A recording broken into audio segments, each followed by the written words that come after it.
السلام عليكم ورحمة الله وبركاته. اللهم صل وسلم وبارك على سيدنا محمد. ان شاء الله النهاردة فيديو جديد مع بعض، وهو طريقة العيش الآلي بطريقة كده سهلة وبسيطة، وان شاء الله هتعجبكم. طبعا احنا المقدار اللي هنعمله كيلو دقيق بالظبط. حاطه الكيلو دقيق هتستخدمي له يا اما كيس خميرة فورية، يا اما بجنيه خميرة اللي هي بتيجي من المحلات دي. دلوقتي احنا بدأنا اول خطوة، بندخل الدقيق زي ما انتم شايفين، والدقيق بيكون دقيق زيرو.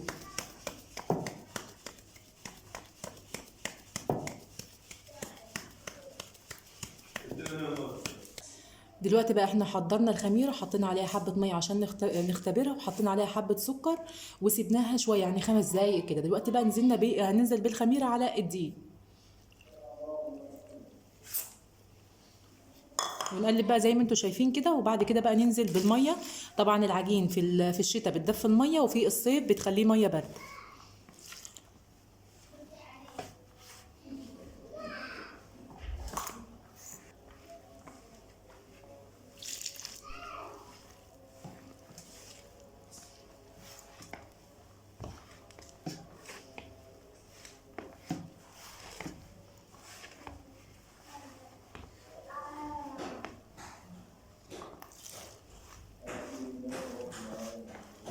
بنعجن بقى كده لحد ما العجينه تتلم معانا بالميه.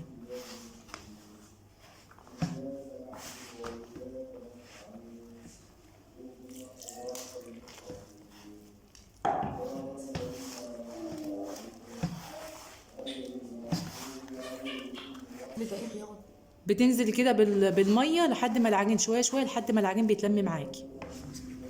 وعلى حسب الدقيق بتاعك، في عجين في دقيق بياخد ميه كتيره، وفي دقيق بياخد ميه بسيطه، يعني على حسب ما العجينه تتلم في ايدك. والعجينه بتاعته بتكون يابسه.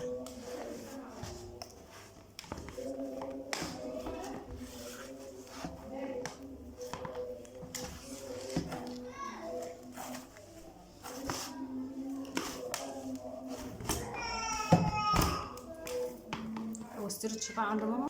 دلوقتي بقى عجلنا في العجينه زي ما انتم شايفين، ولميناها كويس جدا اهي. هي برضو العجينه بتبقى ملزقه كده في ايدك، بس اهم حاجه ان العجينه تكون يابسه.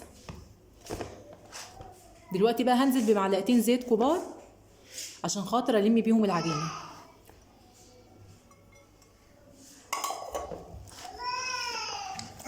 هنلم بقى العجينه بقى كده زي ما انتم شايفين اهو.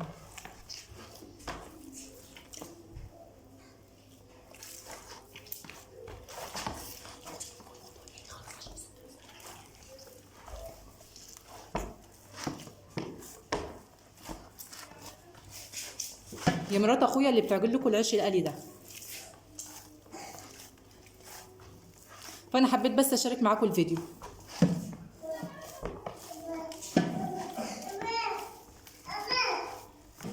اهو لمينا بقى العجينه زي ما انتم شايفين اهو. معلقتين الزيت هيلموا معاك العجينه كويس جدا، وكمان ما يخليهاش تلزق في ايدك.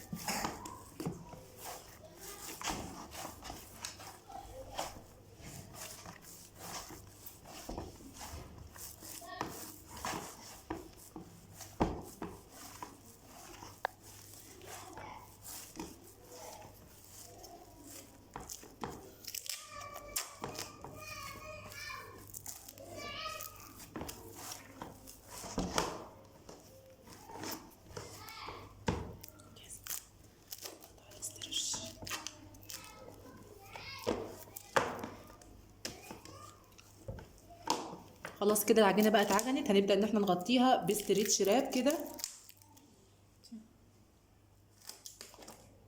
دلوقتي بقى بنغطي العجينه بالاستريتش راب اهو زي ما انتم شايفين كده.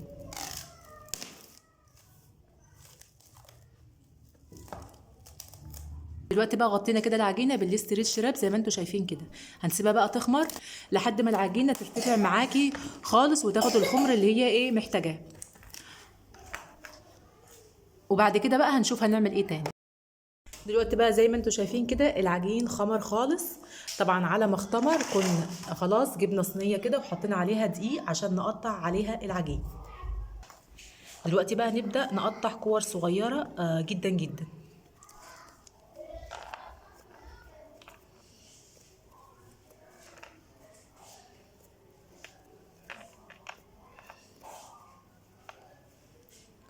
وهنحطها طبعا على الدقيق زي ما انتم شايفين كده.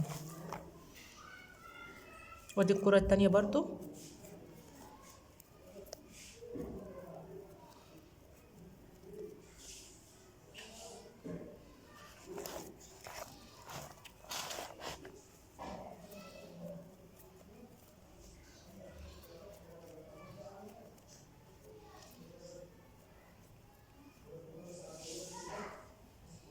خلاص كده بنجيبه برضو نحط على الدقيق. هنكمل بقى باقي الكمية بنفس الطريقة ونرجع لكم تاني. ودلوقتي بقى بعد ما قطعنا كده العجين لكور صغيرة وهنسيبه كده نرتاح على الصينية، برضو بنغطيه بأي فوطة عندك نظيفة أو أي ملاية عشان خاطر طبعا وش العجين كده ما يقشفش مني. هنسيبه بقى كده يرتاح دقيقتين ونرجع هنشوف هنعمل ايه تاني. دلوقتي بقى جبنا كده الطبلية اللي هنفرد عليها العيش. طبعا بترش عليها كده ايه بالمدخل برضو حبة دقيق زي ما انتوا شايفين كده اهو. بقى جبنا اول كوره وهنبدا ان احنا نفردها كده قدامنا اهو بالنشابه.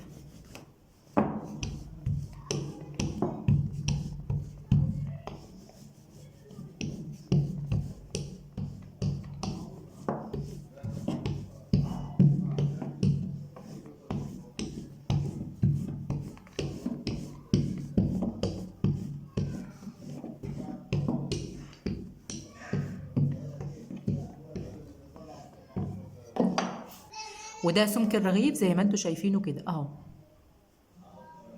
دلوقتي بقى هنجيبه بقى كده على الدقيق اللي احنا رشناه اهو، رغيف رغيف كده. برضه هنفرد معاكم الكرة التانية زي ما انتوا شايفين كده اهو.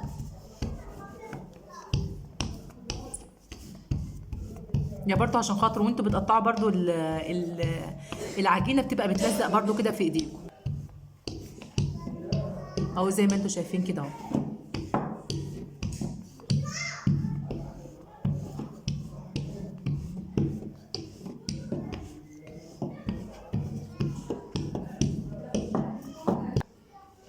اهو برضو ادي الرغيف التاني زي ما انتوا شايفينه كده.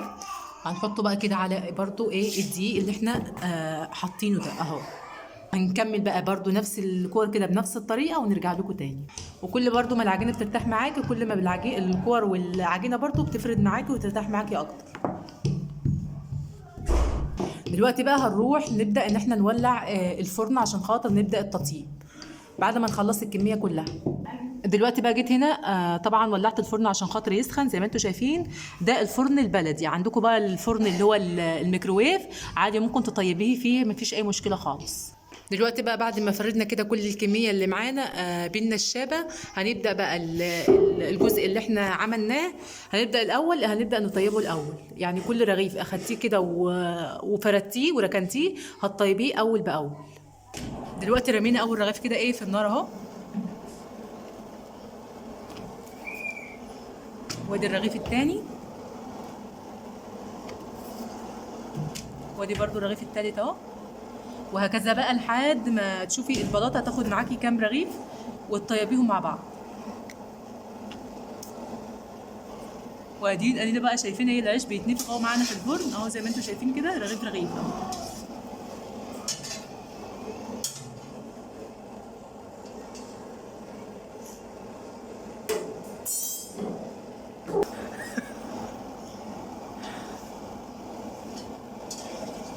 هنكمل بقى الباقي كده بنفس الطريقه.